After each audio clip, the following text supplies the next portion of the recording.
Good morning, good morning, good morning. Welcome to the Show Up, Wise Up, Rise Up show.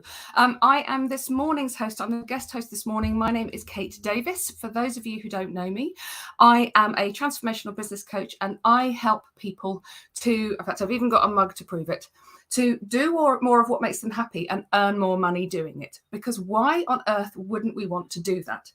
I've also taken inspiration from our guest host on Monday, Jojo Smith, with the national days, and discovered that today is National Happiness Day. I mean, how more perfect can we get? It's grey outside, but that doesn't mean that we shouldn't decide we're going to be happy and go for it. Sorry, I've got phones going off, and my lovely guest today, we've already had the conversation that we both have dogs. So if there are noises in the background, I do apologise if there's going to be a lot of noise. As I say, I'm a transformational business coach and I help people to stop filling up space and start taking up space. I'm also very privileged to be part of Danny's speaker mastermind. So you'll be seeing a lot more of me over the next few weeks with another group of incredible women coming to talk to you all about our life journey, turning our mess into our message, and hopefully inspiring and empowering you. So I would love to hear from any of you who are live. How are you this morning? What is the weather like with you? I have fog. It is grey and miserable. If any of you are live, please come and say hello. If you haven't given StreamYard permission to see your name, please come and please click on the link. There should be a link in there that says allow StreamYard to see your name. Click on the link and then I can see who you are. Otherwise, all I can see is Facebook user. And we want to get personal, don't we? We want to actually be able to talk to each other and communicate. How are you? What is going on for you? My question to you today is, what makes you happy? I would love to know what makes you happy. I've been running for the last week. I've been running a vision board challenge for a group of incredible people who have been actually working out exactly what that means for them. What makes you happy? What do you want? What do you actually want more of in your life, rather than what do you put up with? What do you feel like you need? What do you feel like you should? All of those very heavy need, want, should, ought to words. What do you actually want in your one big juicy life? Because our lives need to be juicy. They need to be full of juice and full of all of the joy that life brings us. Because as somebody said to me the other day, I'm not going to be able to find it now. Hang on. Oh, it's up there. Somebody said this to me the other day. Fun is the frequency money is on, which I loved so much I had to print out, and it's going up on my wall. Please let me know if you are watching live. I can't see any comments. Can I see any comments? I can't see any comments. I don't know if that's something that we can do anything about. But let me know if you are watching. Because somebody just say hello so that I know that I'm not just talking to myself. That would be awesome. So I'm really excited to be speaking to our guest today because I think it's something that we all really need to know more about. We need to be able to do much better at doing it. I'm going to be very shortly bringing on the hello, Joe. Thank you. Hurrah! I can see comments. Brilliant, Joe. Let me know what is going on for you today. It's Hump Day. It's also National Happiness Day. I would love it if you can tell me what the weather's like with you, how you're feeling, what makes you happy. It would be fantastic to hear a little bit more from our audience. So yes, our guest today is the brilliant Helen Dewdney, and she's going to be talking to us about consumer rights. But basically, I'm going to introduce her, how to complain and how to receive complaints. So I'm just going to bring her into the studio. Hello, Helen. How are you this morning? I'm fine. Just trying to distract the dog. That's a chicken. Yes, we were just talking backstage, weren't we? We've both got spaniels, and yeah, mine's 16 months old, and an online trainer has told me that he's over socialized because we have a park over here, and he's just been let off the lead and plays with all his mates, and So because he's played with them all, he's like, I've got enough friends now. Thank you. Don't want to play with anymore. So any others that come into that, like the pack of God knows how many there are there, 20, 30. Not all at one time. He's getting a little bit horrible to them, and he really pulls on the lead and stuff. So I've been tasked with having to walk him and doing that whole stop and turn and all of that business. They said you've got to do a figure of 8, but I thought I'm not doing the figure of 8 thing because I'll get all caught up. So I've been trying to do all that to get him then to look away from things and to focus on me, not a dog or whatever. And I've been doing it for 7 days and it feels like 7 years. It's not easy. It is not easy training a Cocker Spaniel. I would say, if you get a Cocker Spaniel, or probably any kind of Spaniel, don't put it off thinking, I don't like this. I don't like walking the dog on a lead. I will always let it off in the park because it comes back to bite you in the bum. Anyway, that's my dog. Oh, I'm so with you. Yeah, I've got 2 Springer Spaniels, and I remember when I was training the first one, and the puppy trainer just said, "We're going to do some lead work now." She just looked at me and she went, "Kate, I mean, good luck. It's not going to work, but let's give it a try anyway." That's positive. Yeah. Sitting is fine. Coming back again is fine. All of the other things. I haven't really got the coming back. That's the other thing either. Oh, really? Oh, always have some primula. Sometimes not when we've seen another dog that we either want to go and say hello to, or we want to go and say, "Get out of my park." Because he sees it, like, that's him knocking the stand. Sorry. You have a clinky cocker. Yeah. Oh, that's brilliant. It's a good job. Oh no, honestly, it's a good job I'm more professional than this when I'm on the telly, isn't it? You get shut out then. Oh dear. We've got Joe saying the weather is fab. You're in Lanzarote. Kind of wishing, with love and respect, Joe, I'm kind of wishing I hadn't clicked on that now because it's really foggy and miserable here in Berkshire. It's horrible, yeah. Where are you, Helen? London. Oh, okay. You're not very far from me. Yeah, it's foggy and miserable, but you never know. It might be gorgeous later on. Yeah, if you're watching live, please come and say hello. Please come and interact with us. Tell us how your week is going. It's Hump Day. It's also National Happiness Day. Joe saying, sorry, ladies. No, go and enjoy it. God, enjoy it for both of us as well, please. It's National Happiness Day, so let us know what makes you happy and how you're going to have more of it in your life, because that's what I am passionate about doing, is getting people to have more of what makes them happy in their life. However, we're here to talk about Helen and what Helen is up to. First of all, I utterly love the name of your business. Would you like to tell us all about your business and who you serve and what you do? Well, I'm the Complaining Cow, and I can say I quite like the name because it wasn't me that came up with it, so that was quite good. So who came up with it? Well, I started blogging in about 2012, and I just did it as a hobby, and it was just talking about complaints that I'd made against companies for friends, family, myself, and stuff. And before I actually sort of set it up, I just put on my Facebook page, my personal Facebook page, thinking of setting up a blog. What shall I call it? And a few people came up with ideas like the Squeaky Wheel, the Complaining Cow, and I put it out to vote. And a few people voted. It was literally a handful of people voted. And so that's how the Complaining Cow was born. And then the logo cost me all of £5 from 5squids.com. So there you go. There's a tip for you. Everybody loves the logo, and it's like it cost me £5. I'm never going to change it. I know you should never say no, but highly unlikely. That's my brand. People do that. If it's definitely you and it definitely marks it, it does what it says on the tin. It's absolutely cracking. Can't knock a £5. It's like Danny's logo.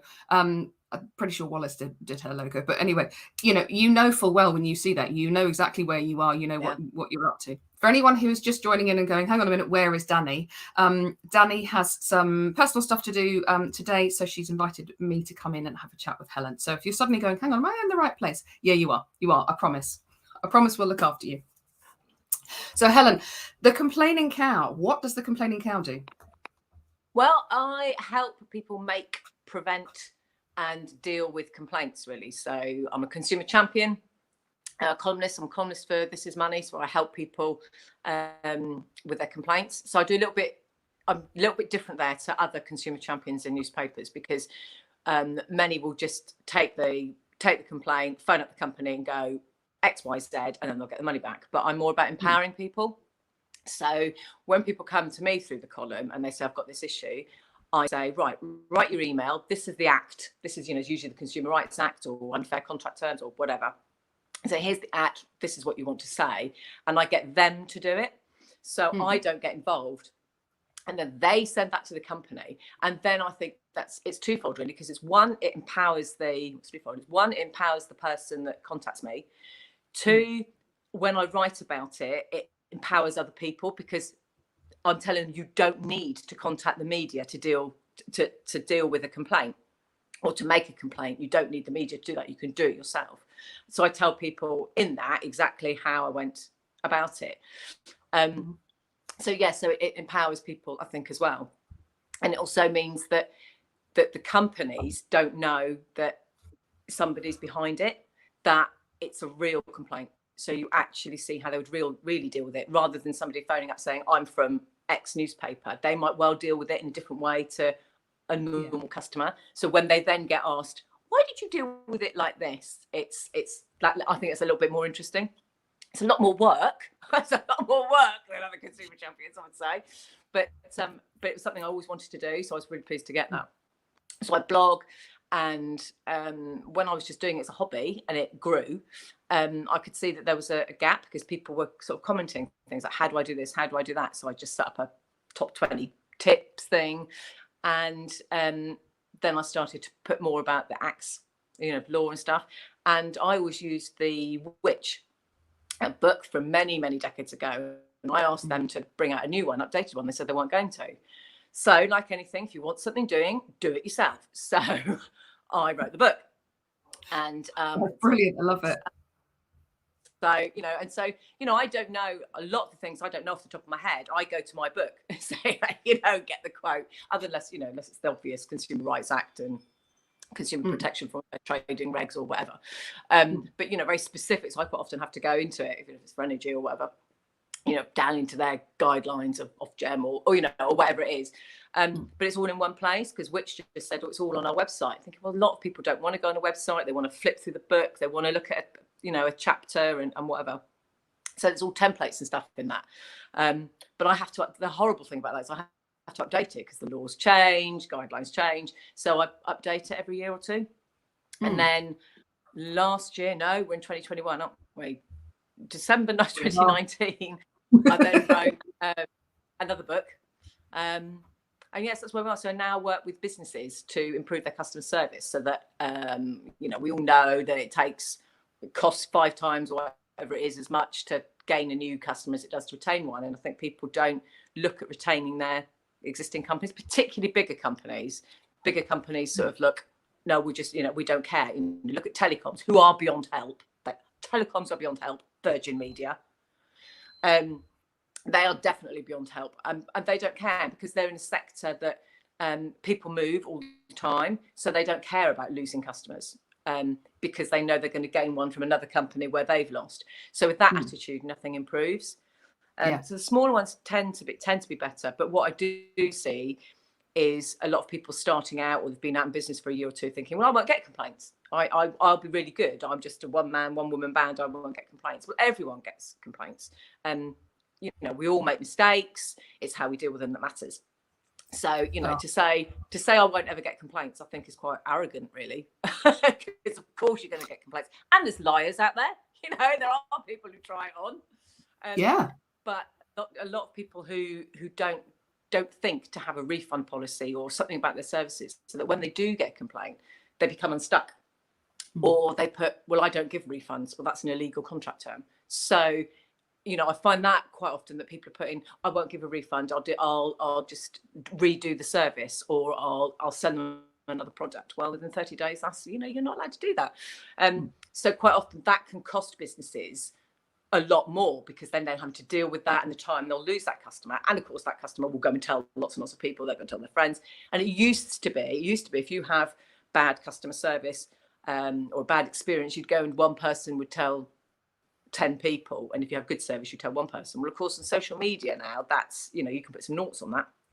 So it's really important for businesses to get it right, I think.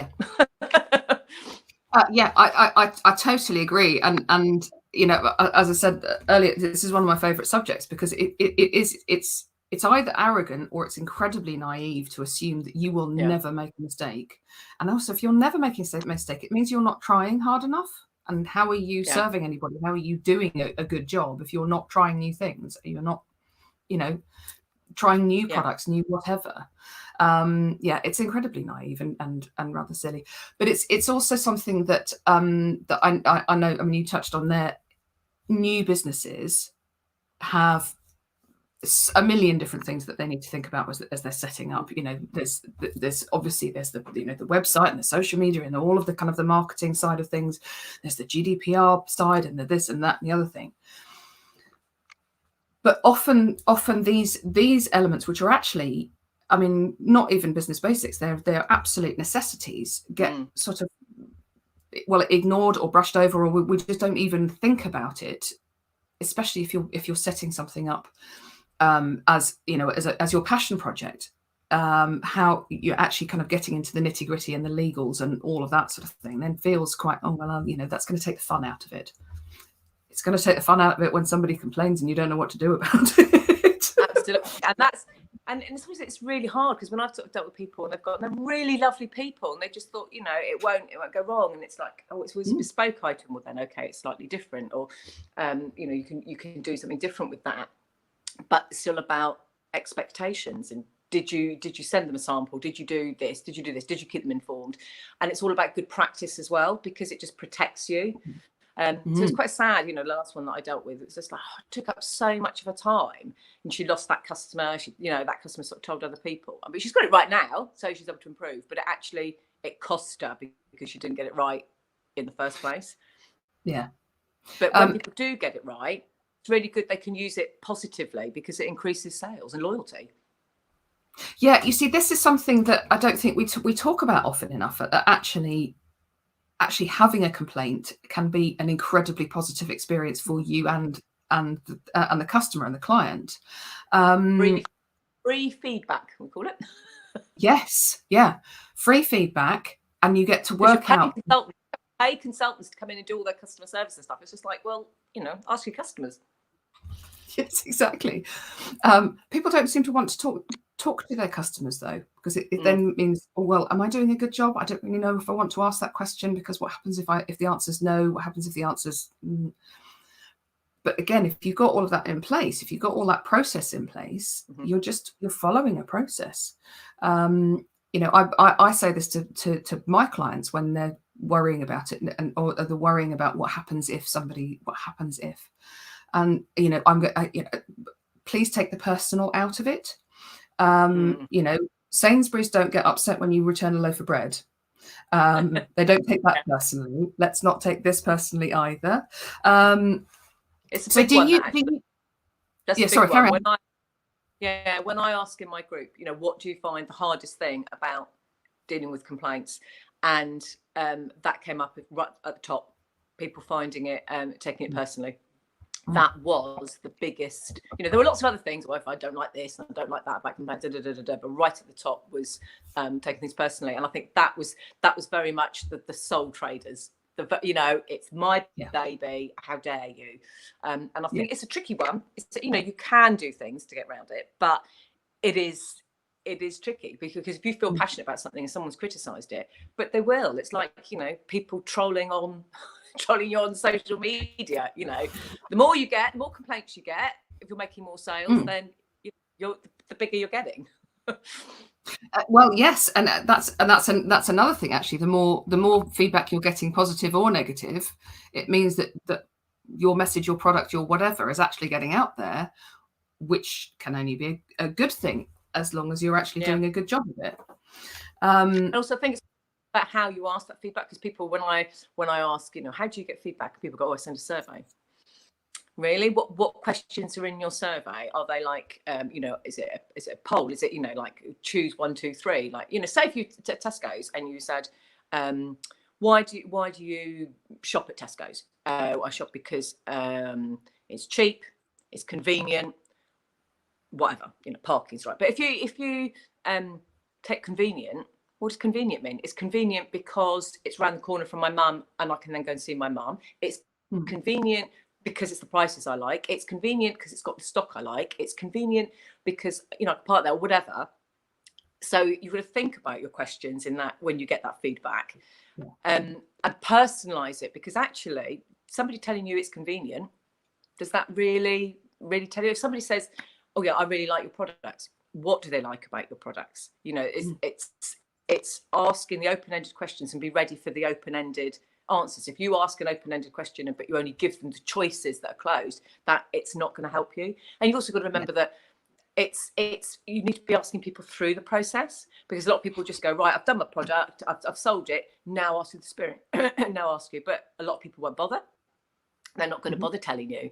They're going to tell you, maybe somewhere, week in, what the dialogue was like, what the correspondence was like, how they found all that. You can find out so much more, because so many people will not bother at the end. Half the time, even me, who's the most opinionated cow that you can find, can't be bothered to do feedback forms half the time. Why should I? What's in it for me?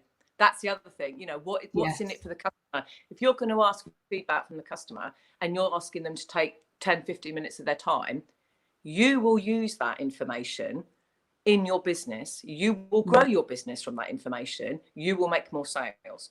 What's in it for that customer? And that rarely gets thought about, very rarely. But in actual fact, that person has given you information that you will use to improve your business. Why should they give it to you for free? If that was a business, you wouldn't be giving that information away for free. So what can you do about that? It's a difficult one, because then you've got the incentive of, will people feel that they've got to say something nice because you've given them something? But there are ways around that as well. But it's more complicated than people think. Yes, and it's difficult, I think, as well, because if you are, and this is kind of my take on it, and please do tell me if I've completely got the wrong end of the stick. But as a service-based business, I think, well, if I were a product-based business, then I would give them a voucher off, 10% off your next purchase with me if you this, that, and the other thing.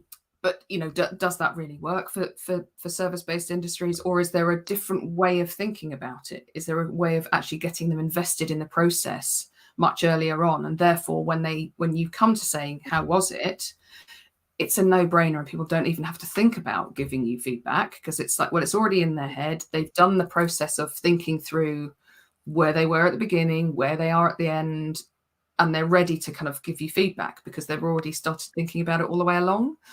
Are there other ways of getting people to give feedback for to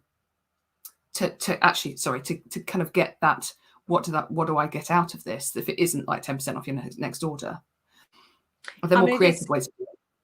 Yeah, the things, it's as we're saying, it is doing it. It's the whole experience. It's the whole experience right across, because it could be that they've forgotten something at the beginning. You actually want feedback from the whole of your service, right from the journey, right from the beginning. And if you're a service provider, that's doing an 8-week program or something, you want to be getting feedback through that. But if you're on an 8-week program or something, you can naturally be asking for feedback through. And that, if you're asking for feedback through an 8-week program, say, then in a way that's benefiting them as well, because if they're giving you feedback and go, actually, I didn't like this and I would like more of this, and you then do it, that's benefiting them as well. So it doesn't necessarily have to be a monetary thing. It's like, okay, you've given me this feedback, the best thing I can give you is to improve what I'm giving for you. So particularly if you're tailoring for different people, that's the best thing you can do, rather than why wait until the end, which is what many people do. Why wait to the end to get that feedback, when actually, if you've gone through, you could have improved that experience for that person, who will then rave about your service. And there is that point about being a super fan, turning somebody who was going to complain into a super fan, or has complained. in terms of actually kind of changing that relationship around. Because as you say, you know, it's 5 times more expensive in time and money and everything else to get a new customer rather than retain one.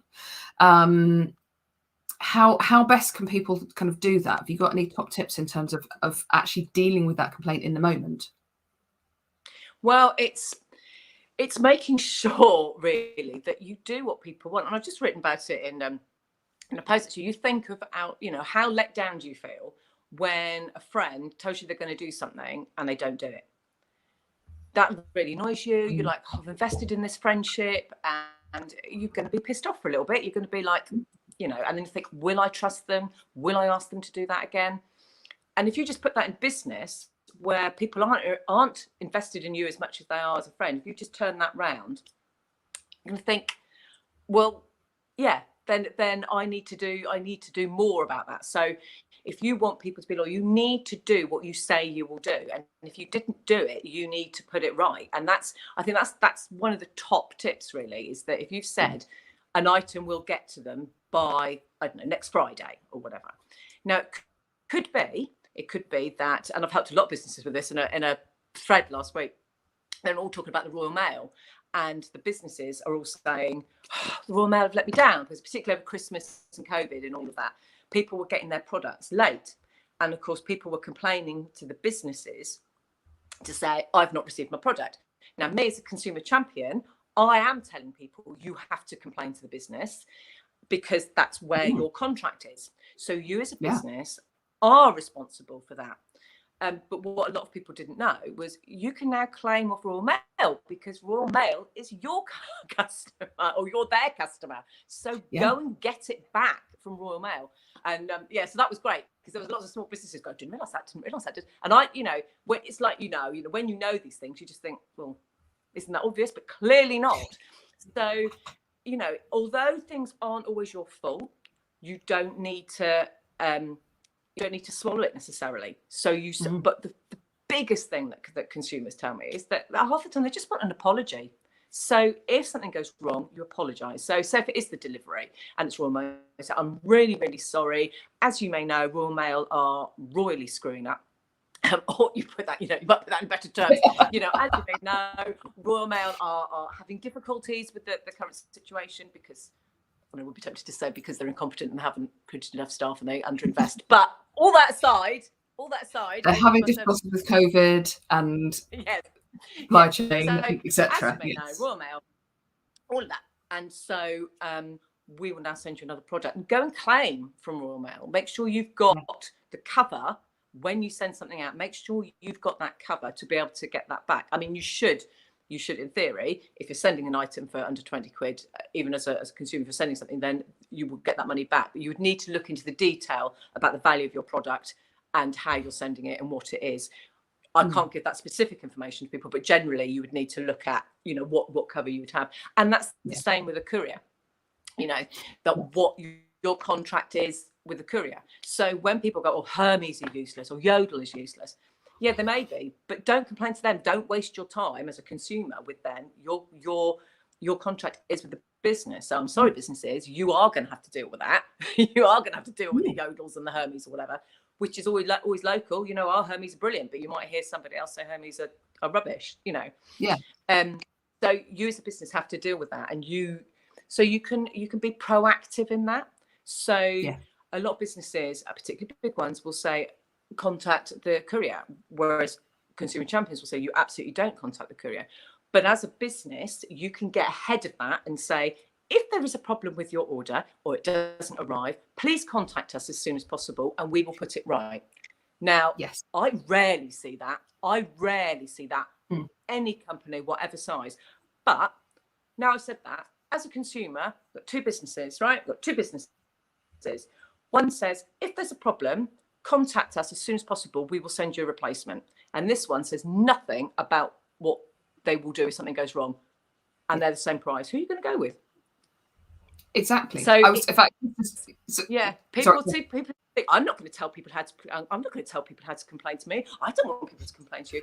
You make it easier for them to complain to you. It will make your life easier.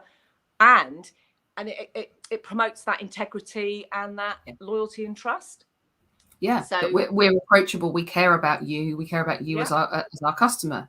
I was literally just thinking about that. There's a I mean, I've always been a rubbish shopper anyway, going out, but and therefore I love a bit of an online shop, even pre-lockdown. And one of the clothing brands that I use a lot, I was beginning to get to the point where I wasn't doing it because they used one of the courier services that were just in our area were rubbish. And then I realized that actually, if they didn't know that, how would they? So I said, you know, did you know that this is putting me off ordering from you, because every time I do it, you know, it's chucked over the garden fence, or it's stuck on top of the rubbish, or it doesn't turn up at all, or whatever. They've changed the courier they use, because they said, you're not the first person who said this. Thank you so much. They've changed it. I now shop with them all the time because I know they listen to me and I'm going to get my stuff. So no brainer for me. I trust them now. Yeah. But that's what I say. Companies of any size, that feedback is invaluable. And when people say, you know, particularly sort of the consumers are like, oh, I don't like to complain, typical British, I don't want it. So actually you're helping them because they can improve the service. So you've got to be welcoming those complaints, because if those companies don't, how many other customers like you just walked away and went, you know what, I'm not going to order from them anymore. I'm not having them anymore. Yeah. I'm not. They would have lost loads. And they would carry on losing them if it hadn't been for people like you who said, do you know what, this is the problem. Yeah.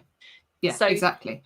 So but if they'd been even more proactive, if they'd been more proactive in the beginning and said, if you have a problem, please let us know what and why and what the issue is, they could have dealt with it earlier, which is about preventing. And that's, people just seem to have this block. I'm not going to invite complaints. But you invite complaints, it will save you in the long run. It'll save you a lot of heartache and a lot of money. Yeah. Exactly, and now I talk about the companies that I know I'm going to get good service from, because, you know, absolutely, I want to spread the love. I want to spread the you know, want to spread that good experience. Why wouldn't you want to spread that good experience?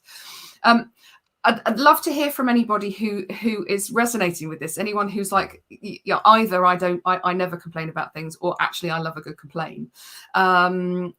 Oh, and also how you deal with complaints in your business. I'd love to hear how you are, whether you welcome them, whether you have been previously going, oh, I don't want to know, and whether this conversation is kind of making you change your mind, because it's so important. You know, you mentioned like online courses and online programs earlier on. You know, I've done this. I know people who've done it halfway through a program, and then you just realize that people are like, I haven't got the energy for this. Right. Should we have a break? Who's up for a break week? Who's up for something or other? How can we change this to make it more approachable for you, more valuable for you? You know, how can we change this? How can we improve this as we're going along? Makes all the difference. Makes a huge difference. How do you cope though with, because you were saying about the British don't like to complain. Well, we say we don't like to complain, but we do actually really quite like a complaint. How do you cope with people who are complaining for the sake of it? How do you know the difference? I think it's a difficult one, because as a consumer champion, I think it's in the book, I've got 10 types of complainer, and I've got the one that, you know, this serial complainer, which annoys me intently when it doesn't happen so much now, but when I was first in the media a few years ago, I would be described as Helen Dewdney serial complainer. I'm not a serial complainer. I complain when it's right to do so. If I'm out of pocket, I've been wronged, and I've not got what I'm entitled to, that's what I complain to. Whereas a serial complainer is somebody who will, I don't like your blue carpet, I don't like, you know, I don't like the size of those oranges, you know, that kind of thing. Yeah. That is a serial complainer.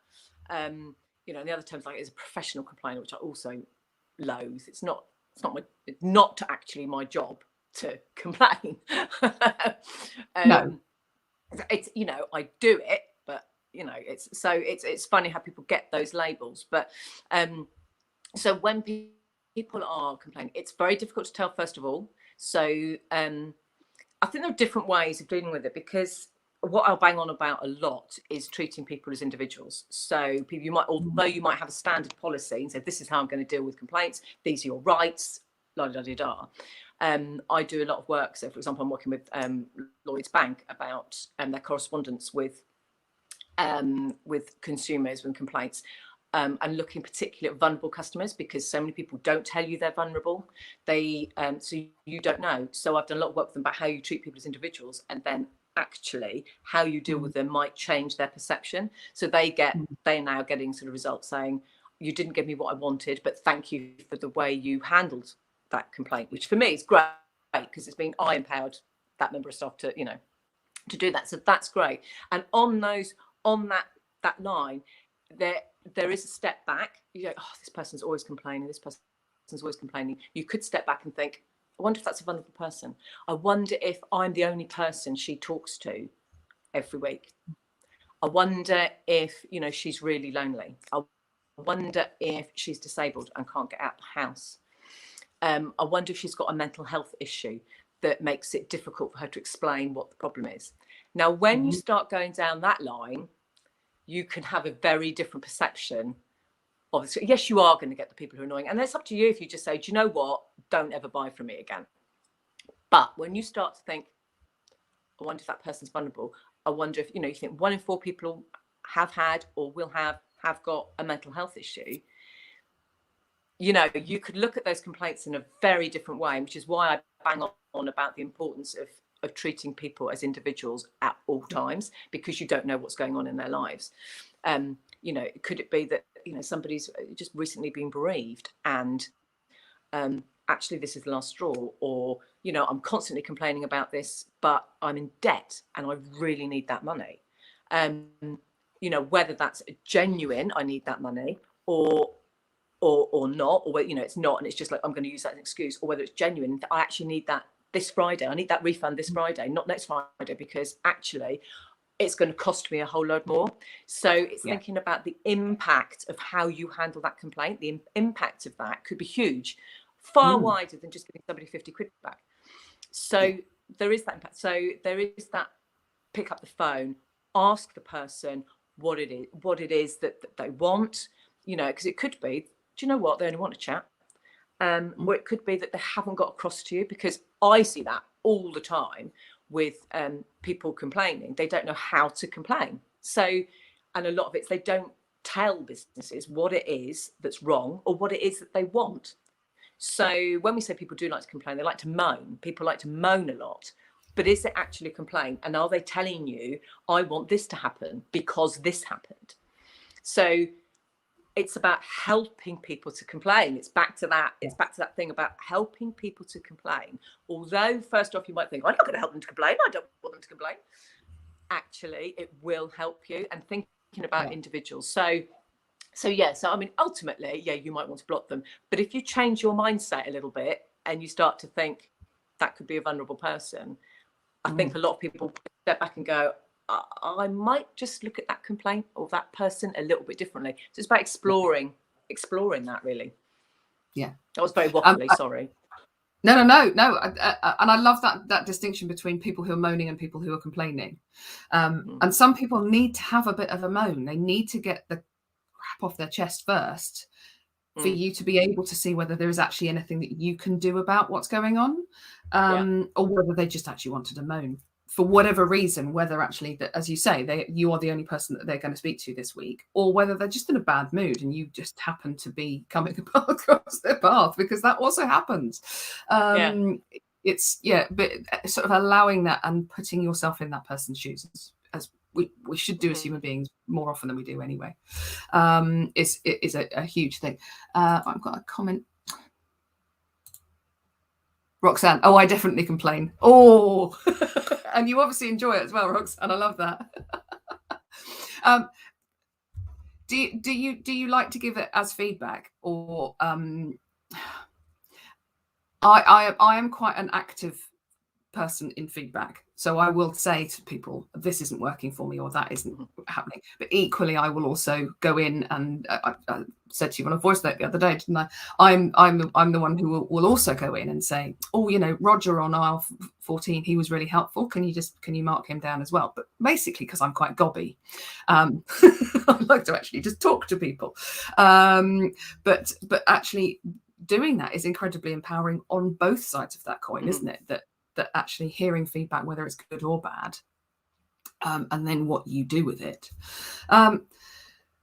So from a consumer point of view, do you have any top tips as to how to go about that, about the complaint, without it being, because people kind of think, well, I don't really want to complain because I don't want to be seen as the person who's always complaining, and how do I put my point across in such a way that actually means that they're going to hear me and hear what I have to say, rather than just dismiss me as, oh, she's whining again.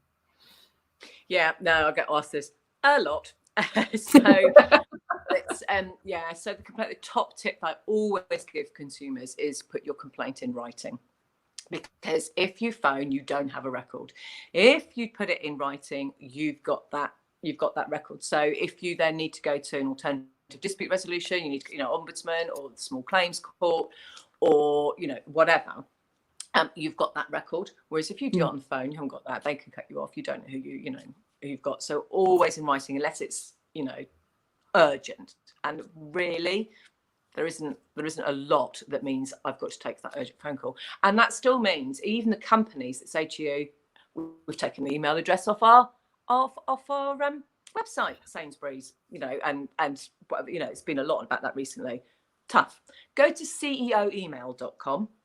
and that will give you the email address for the CEO. Now, very, very few of them will respond personally. Some do, like Screwfix does, and Howdens do, Octopus Energy do, because those CEOs actually think if they keep a handle, they just spend a little time each week looking at complaints, they can see what's going on in their company. So they're more forward thinking.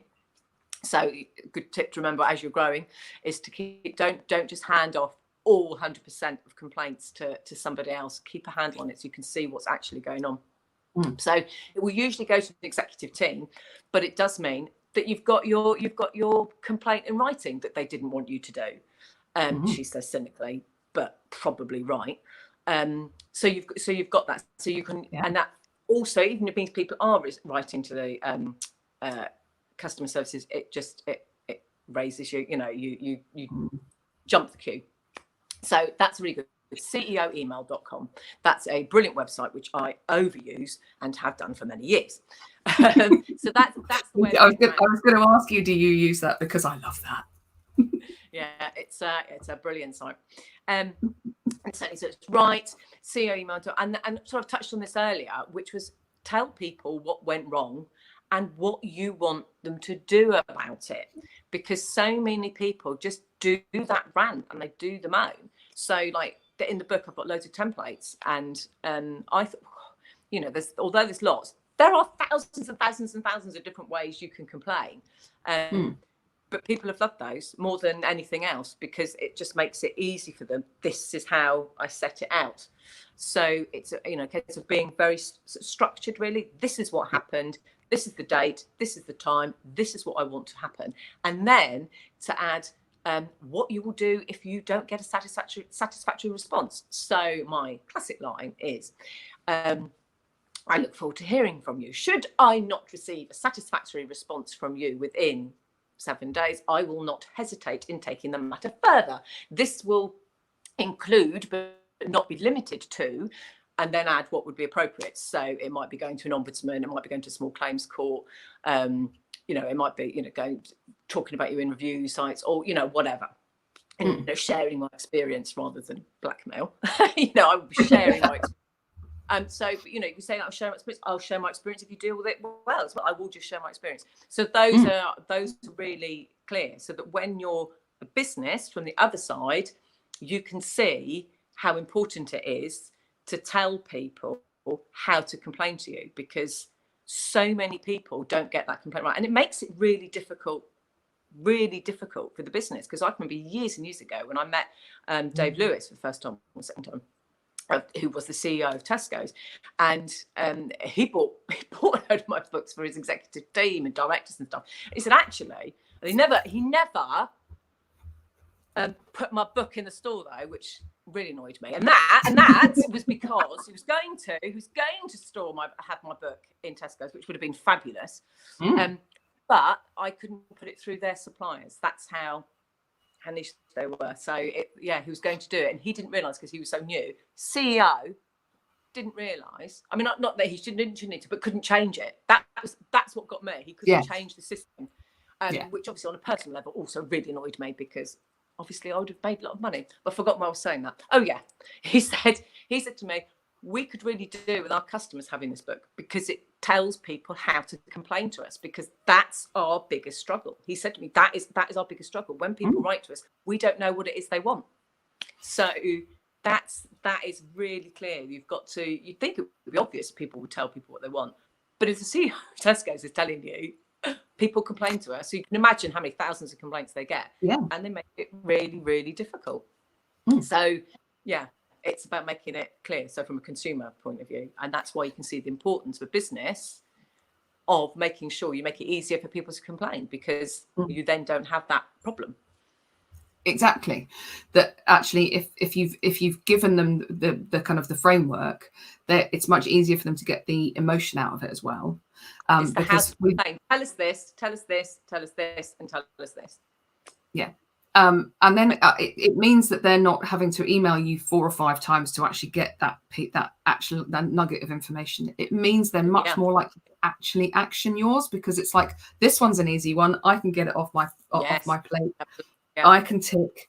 You know, I at one point worked for a water services provider, and as you can imagine, there were a lot of complaints there. But I know, looking at the teams, the people who were you know, who they could deal with quickly, because they understood the issue, they understood the urgency, they understood what the problem was, and therefore could do something about it.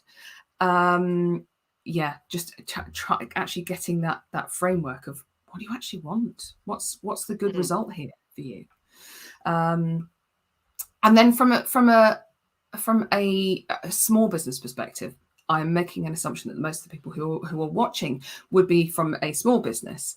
What are the kind of the top things that you would recommend them to do kind of right now to do something about either current or future complaints? If you don't have a policy about returns, you sell products, I suggest you get one very, very soon. Like now. And yes, because you never know when you're going to get that complaint. You need to look at that. And even if you've got one, did you take advice on it? Are you sure it's legally compliant? What are you saying about refunds? What are you saying about timescales? What are you saying about going to an ADR provider? You know, you have to signpost, but you don't have to use, which is mad. So it's those kinds of things. You need to check your policy and make sure that it's absolutely watertight. Because if it's watertight, it will be a lot easier. Another thing I would say is, if you really want to, is what we've touched on, is to have a page on your website about, if things go wrong, this is what we want you to do. We want you to tell us your policy number, if you've got that. We want us to tell you your name, your address, your phone number, how you would like to be contacted, because that's a key. I don't like to be phoned. And when Virgin Media, for example, in their whole list, a plethora of everything that they do wrong, when I email them, I say, do not phone, because obviously I want the records there to go to the Ombudsman. They still try and phone.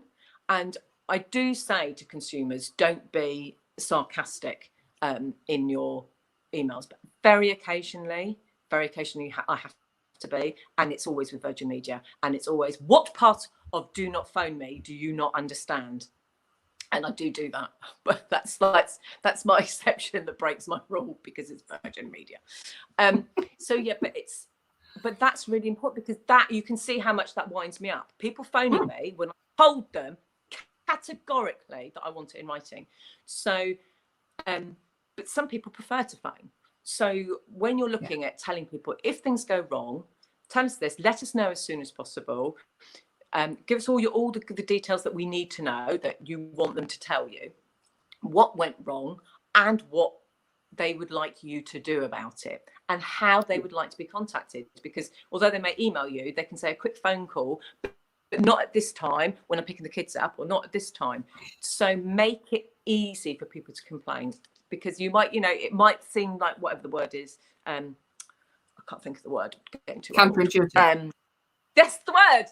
There we go. Counterintuitive, but making it easier, which I hope is fine, will will absolutely save you, because certainly I've worked with people and it's like, if you'd had all this in place, but it has saved in future, at least it only happened, you know, with the one person. Yeah. Imagine if you don't ever get it right and you still don't learn from it. So that's key, learning from the complaint. When you've got a complaint, what did you learn from it? You know, even if that person was a right out and out whatever, you know, there's still something you can learn. How will you deal with that kind of person again? Because they're out there. Oh God, you know, yeah, they really are. You know, and certainly all the research is beginning to show now that people were more tolerant of were more tolerant of poor customer service in the first lockdown, because people appreciated that companies were trying to get people working from home, and you know, there were fewer people and all of that. But it's certainly showing now that trend is like, whoa, they're not accepting poor service now, and people are beginning to say they will go and shop somewhere else. And that's no reason why a small business would be any different, because you know, a lot of people are pivoting, if you like that word. And so there are more online stuff, there are more people setting up businesses for themselves. So get down, don't try it on. I was going to say, don't mess with Helen. Yes, get down. I know. Yeah, now you've made me lose my track of thought now. Look, you know what the ears are like. Yeah, I forgot what I was saying now. So that, whatever I was saying. Yeah, we were talking about learning from any experience, but you're also talking about from learning. how Yes, people are less tolerant now than they were in the first lockdown. Yeah, I know I am. Yeah, because people just won't accept it. It's like Royal Mail. Like, hello, why are we still accepting? You know, that's been a year, mate. Come on. Getting Christmas cards in the second week of January. There's no excuse for it, and there's no excuse for all these long, you know, wait times on the phone. It's like, well, that's ridiculous. It's a year on. You know, people, and the thing is, those where it's like, for example, in the telecoms, where there's so little competition and they don't care. And I say it's a mix of ignorance, arrogance, and complacency. Is what I think. It's, you know, it's a mixture of those things. There isn't a lot we can do about it until somebody at the top goes, you know what, we're going to invest in customer service and we're going to take a hit in profits, which they don't want to do. We'll take a hit in profits, invest for a couple of years, but then watch our customer service go right up, and then watch people move, because people will pay, even if every customer of a broadband provider paid £1 a year more, you know, they're going to get their investment back, but they don't see it because they're too short-sighted.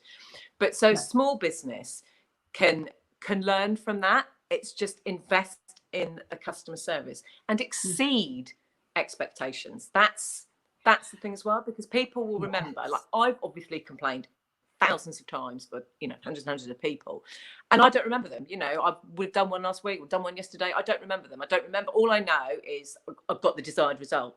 But what I do remember is when, like Tesco's, for example, logically, statistically, I'm going to complain to them a lot because I use them. They're my supermarket, right? So I use them every week, and if not more. And so over God knows how many years, I would obviously have had lots of complaints. It's not that Tesco do really, really badly. It's just the average. Yeah. So I've complained to them a lot. And obviously in 2012, 2013, I took them to court and won, obviously. And so I remember that. And I remember, you know, because I know that I've, you know, said whatever's come in a delivery is being, you know, crushed or wrong or whatever. Don't remember any of those. The blog's got like a dozen stories on. Don't remember any of them. But the one I remember is the one that something went wrong with the collection. And I can't remember what went wrong with the collection. Can't remember what it was. But I just complained about it. And somebody came round with flowers, champagne, and chocolate. Years ago. But I remember that because I remember how I felt. So people remember how they feel. So when I made all these complaints, it's like, well, that was the right thing to do. You haven't done anything extra. When people say, oh, I've received really good service, I've got my refund. So what? That's not good service. That's your legal requirement. Yeah. You know, that's what, you know, that's a real bugbear of mine. They go, oh yeah, I'm just calling this out because the company, they're really good and they really dealt with my complaint well. And let's just shout about the ones that are not doing it. What we need to be talking about is the ones that do something on top. So for me, that was great. Now, they didn't know. That went on my blog that told lots of people, so that obviously, you know, I praise as well. But it's about for companies, actually, if something goes wrong and you think, do you know what, that was my fault, or that's really, really sad, just do that little personal thing. It doesn't have to be as much as chocolate and flowers and champagne. Although to me, that I will shout about you if you send me. We're going to encourage that, definitely. Yes. But it could be, you know, link it to what you sell, because if you do something personalised, if you do flowers, then send them some flowers to say sorry, but a personalised message with it. You know, it can be a handwritten letter. Who does handwritten letters now? Who writes by hand for a letter now? That kind of thing, that would mean something. Who wouldn't remember? Do you know what? Out of 30 companies I've just dealt with, that person sent me a handwritten letter to say sorry. Who's going to stand out? It doesn't have to cost you much. It doesn't have to cost you anything. That's cost a stamp. But it will make someone's day, because they'll feel, wow, I feel really special. They've written to me personally. They've treated me as an individual, which is what I was talking about earlier. But you've made them feel really good. And they will feel more loyal to you and trusting of you, because you think, well, that's genuine.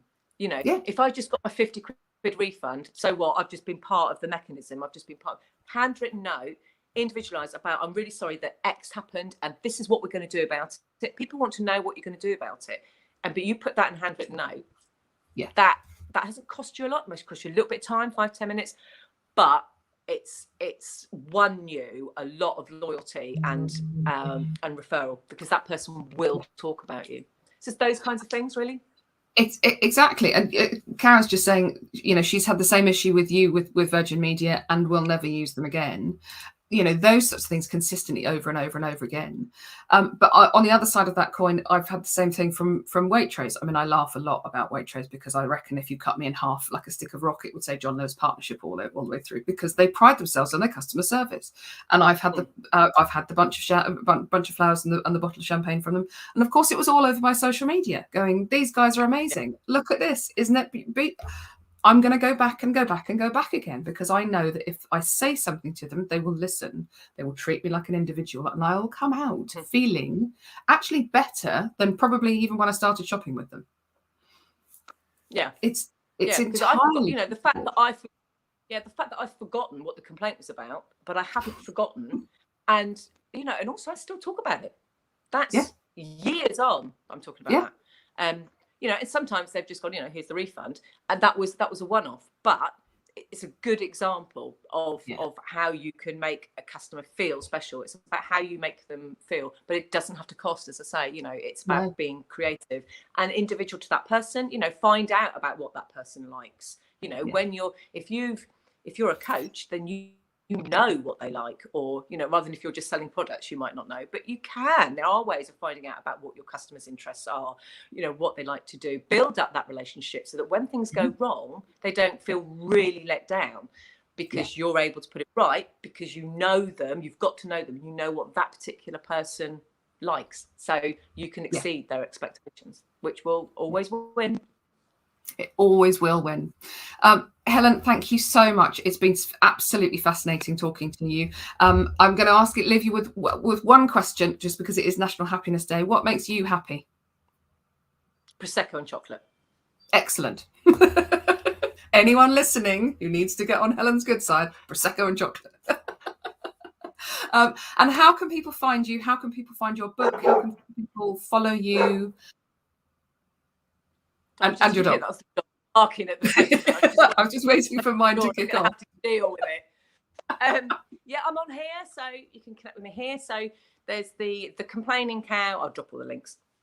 The Complaining Cow page. So that's for consumers. So that's just tips, the odd funny stuff, the odd rant. So that's on there. The Complaining Cow. There's the website, thecomplainingcow.co.uk. There's also a Facebook group, which is, let me see if I get this right, it's customer service, compassion, care and integrity. So it's a fairly new group. So come and join that, because if you've got a business and you care about your customers and you care about more sales and all of that stuff, it's a group just for people to share experiences, ask questions, watch the odd silly live from me. And yeah, to just sort of share stuff and good practice, and a safe place really for people to say, you know, I've had this kind of complaint. What do you think I could do? So there's a free download. Customer service, 5 on your ways to website? raise. It is. Do you want me to drop all the links down later? Yeah. Please do. Yeah. Customer service, 5 ways to rave reviews and referrals. So that's just a 5-point thing of easy tweaks, just some tweaks you can make to your business very easily. Difference in what you can do that will just improve your customer service, really. So that's free. I'm on Twitter, Complaining Cow, and I'm on LinkedIn. Come and connect with me. And I just joined Insta this week. I haven't a clue what I'm doing on there. I don't know what my handle thing is. I think I'm Helen Dewdney. If you see some pictures of the Complaining Cow, am I right there? Yes, you can probably do that link for me. I don't really understand Instagram. I'm on Pinterest as well. I don't understand that either. Just that somebody told me years ago that if I had a blog, I should do pictures on Pinterest because it's used as a search engine. So I do pictures on Pinterest, but on my blog, and then I just put it into Pinterest. But I get nothing from it, and I don't understand it. So I am there, but that will just have pictures that link to the blog. But I don't understand it, and I don't really understand Instagram. But I'm there because some people say they do stuff, and they go, "If you tag me, if you do this hashtag, then I'll share this." And I don't really know what they're talking about. But you know, you've got to keep on learning. My 13-year-old son, told me that Instagram's rubbish and shouldn't be on there. So there's that. But where is your ideal client? Hang out where your ideal client hangs out, and then you don't have to go out with quite so many platforms. But yeah, I spent a long time going not doing Insta. I love Insta now, and Insta's my happy place now. Oh, do you? Oh, maybe I'll change my mind. Yeah, no, I love it because you can, and also it's really good. It's also really good that where I often put in, like, if something has been delivered and it's beautiful or I love it, I will take a picture of it and tag that company, and then they will reshare it. So that's where it's very, very good for consumers, but also for product-based companies as well, because it's where you get your fans to shout about you. So yes, go and just go and have a little feel around in there. Lovely talking to you, Helen. Thank you so much. And your book, is your book available on Amazon, all good booksellers? It's if you go to my site, you will be supporting small businesses rather than Amazon. Hurrah! And I will sign it, and I will sign it with any message you like. So yeah, on my website, and it's How to Complain, the essential guide to consumer. No, it isn't. It's the essential guide to getting refunds, redress, and results. And the other book is 101 Habits to Become an Effective Complainer. And there is a third one on the way, but you know. Sorry. Here we go. Now mine are kicking off. That's the postman coming to murder us in our beds. Helen, it's been fantastic talking to you. Thank you so much for your time this morning. I am going to cut because one's not going to shut up for a while. Yes, please drop your links in so that people can come and follow you. And have a lovely happy happiness day. Thank you. Thank you so much to those of you who have been listening in today. I know I have picked up so many tips and so much information from Helen. If you're watching on replay, please let us know, #replay. Please let us know any comments that you've got, whether that's in terms of customer service, great customer service you've had, or how you deal with your complaints, and also because it is National Happiness Day, what makes you happy? It's something I'm very passionate about. We all need to get more juice in our lives. We all need to get happier in our lives and happier taking up space in our own lives so that we can do more of what makes you happy and earn more money doing it. If you'd like to come and find out a little bit more about me, I am on Insta and I do love Insta. So please come and find me at katedavis.coach. And there's all sorts of juice there. So please come and follow me as well. If doing more of what makes you happy and earning more money doing it, it sounds like something you want to do. Karen saying, Joined late but very interesting. Do have a watch back again, Karen. It's really it's good stuff. She knows her stuff, this woman. So yeah, please do watch back and let us know if you've got any other comments. Thank you all so much. Have a wonderful Wednesday. Have a happiness day. Oh, Karen loves sunshine. God, wouldn't we like a bit of that? I don't know if Joe's still on, but she's in Lanzarote. We're covered in sunshine. We've still got fog here in Berkshire, but you know, it is March, so it is kind of to be expected. We need a bit more sunshine in our lives, don't we, Karen? Thank you so much all. Have a wonderful day. And Danny will be back with you very soon. Lots of love all.